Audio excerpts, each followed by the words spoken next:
आज मुस्लिम धर्म असेल, ख्रिश्चन धर्म असेल,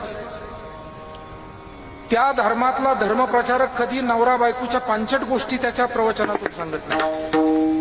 आणि आमच्या या हलकट लोकांना काय झालं काही कळत नाही.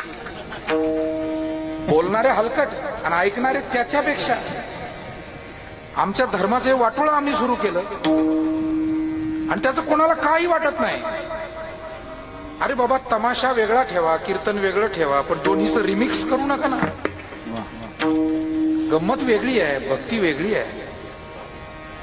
आणि हे जे काही हे परवडणारं नाही आपल्या या संप्रदायाला, आपल्या या धर्माला, आपल्या संस्कृतीला.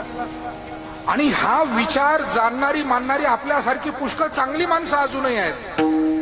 पण काही माणसं मात्र जाणीवपूर्वक उच्छाद मांडतायत आणि त्याचा परिणाम असा होतोय, याच कीर्तनाच्या व्यासपीठावर उभं राहून तथाकथित कीर्तनकार म्हणवणारे, जे कोणा साधूच्या पायाजवळ कधी बसले नाही, ज्यांनी कधी काकडा केला नाही, ज्यांना हरिपाठ पाठ नाही, ज्यांनी कधी पायी वारी केली नाही, ज्यांनी गाथा ज्ञानेश्वरी भागवताची कधी श्रद्धेनं पारायण केली नाही, ज्यांनी कोणा गुरुची कधी तांब्या भरून देऊन अशी सेवा केली नाही, त्यांना दोन घास आपल्या हातानं जीव घातलं नाही.